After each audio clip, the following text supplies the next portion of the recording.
Between June and September, the western coast of India is battered by heavy monsoon storms. But on Elephanta Island, that water has nowhere to go.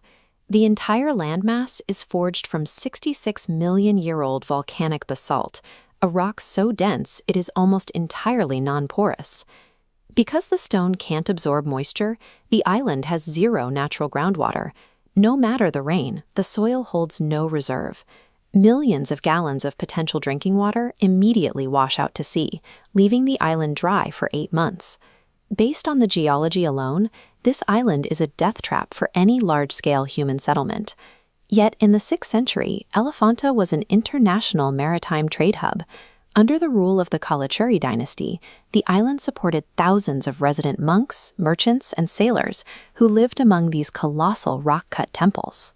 The community was wealthy and globally connected. Archaeologists have recovered imported Roman amphorae from the site, pointing to a constant exchange of goods. But the logistics of this wealth were fragile. To maintain a population of this size, they needed a volume of fresh water that nature simply didn't provide. Without a way to capture and store that seasonal rain, a permanent settlement on this rock is impossible. The Archaeological Survey of India recently located a 1,500-year-old stepped reservoir hidden on the island. It is a massive, T-shaped trench plunging 5 meters deep into the basalt. Digging a hole of this magnitude creates intense lateral earth pressure. The weight of the surrounding rock and soil pushes inward, constantly threatening to collapse the walls.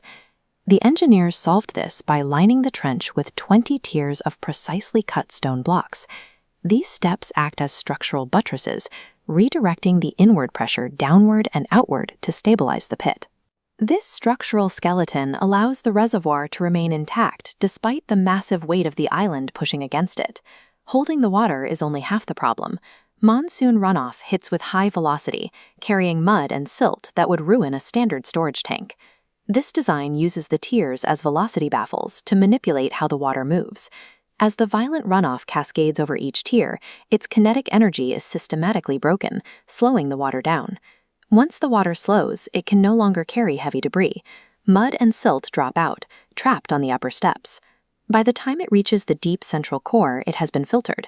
Only clean drinking water pools at the bottom. This ancient reservoir operates as a kinetic machine designed to tame and purify water.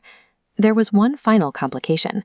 The precise stone blocks needed for this machine couldn't be carved from the island's own fractured basalt.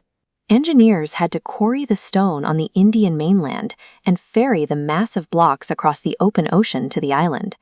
This ferry operation was an immense expenditure of capital and labor, demonstrating that securing water was the civilization's absolute priority.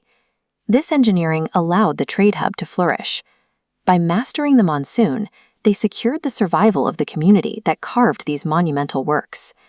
Today, the metropolis of Mumbai, just across the harbor, faces its own mounting challenges with water scarcity and climate extremes.